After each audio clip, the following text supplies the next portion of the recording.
Okay, Fue demasiado cerca. sí, yeah. Good afternoon. My name is Sofia. I student at INACAP. Thank you for your time. You're welcome. Could you please tell me what your name is?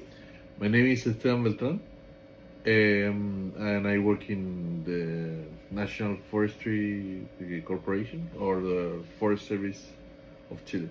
Okay. What you mean describing your role within Conaf and your main responsibilities in wildfire management? My role is I work for the prevention department in the Department of Firefighting, and our main task here is do prevention work with communities and patrolling or asking working with the firefighters also to patrol and to prevent fires in general in the region. Okay. Next question. I would like to know what your main responsibilities are in your daily work. In my daily work, in a normal day, we manage to organize or to to organize activities for the different ways we do prevention. We have many branches in the prevention unit, so we plan, for example, for when are we going to do this, or when are we going to do this with this community, or when are we going to do patrolling, or we also put even some signs, like signs of on the road. Okay. So we managed to plan everything, and that's our daily work, and going a lot to the field to work with the people, work in the prevention management things. Okay. Um, could could you please, while you mean explaining how your work impact local tourism in this region? Well, we work. We are in a touristic region, so we work is like 60% or 50% of our work is oriented to tourism, mainly in patrolling, and also in the protected areas. Yes. We do management plans, or we implement our own plans in the protected areas or for them. Right now, actually, we are updating the wildland the fire use management for all the areas, all the protected areas in the at least from administered by Conaf. Yes. We are making updating as I said, the plans for the units, for all the units in the region. Okay. Thank you. Can you tell me what prevention strategies does CONAF implement during high tourist seasons? Well, Conaf does, for example, in Torres del Paine, Yes. we implement giving away, for example, advice as long as patrolling around the circuits and outside from the national parks. We do, for example, media prevention messages, and also a lot of patrolling with the fire brigades. We give them, for example, leaflets and that kind of stuff. Those are the strategies we use for prevention. Mm-hmm. Yes. I like to know what protocols must tourists follow if a fire occurs while they are inside the reserve or park. Okay. In the parks, the main protocols are, for example, if the tourists make a fire or they see a fire, they have to call the 130, which is a fire emergency phone telephone from our from Conaf, and they have to say, yeah, there's a fire here, there.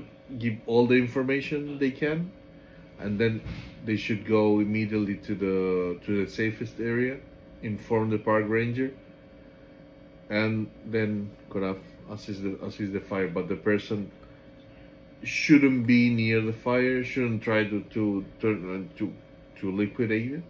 He should inform immediately to the park ranger or nearest park ranger. Next questions. May ask, how will fire impact local ecosystem and wildlife, and how does this affect tourism in the long term? Well, the ecosystems in Chile in general are not adapted to fire, so the impact is pretty big, especially in wildlife and the ecosystem in general. So it makes a lot of damage, and to recover, it takes a long time. It recovers, but it takes a long time. I mean, for example, the fire in Torres del Paine still is recovering, and it's gonna take 100 years or more. You know, so that's the main concern. It also creates a lot of problems, for example, in the soil, because there's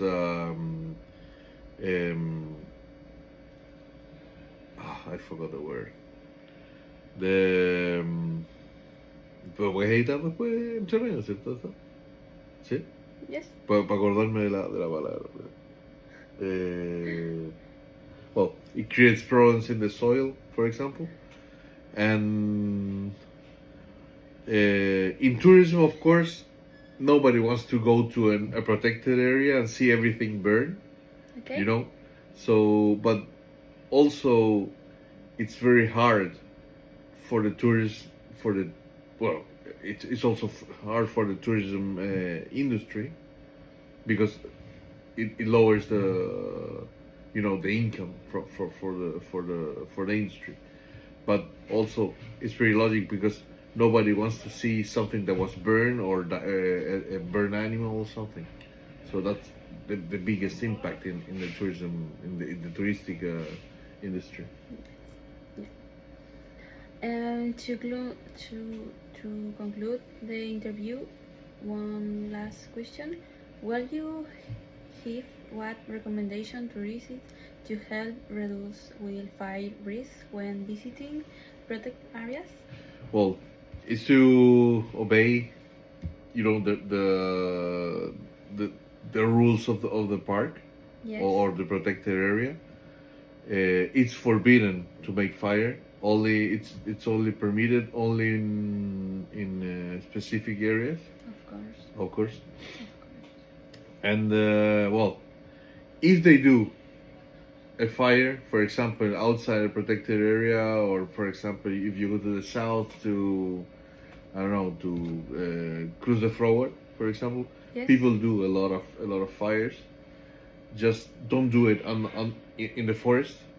And when you put it down, when you are just going and keep walking, put it down with a lot of water, and be confident that it's totally extinguished. That's no hot areas, but mainly, and of course don't leave litter and stuff, but mainly do not make fires at all. Use fire stoves and stuff, or cook in a stove or whatever, but do not make fires. That's it. Or do not smoke in areas that could be dangerous, that are too dry or so. That's the main things we can recommend to avoid forest fires. Okay. Good. Thank you very much.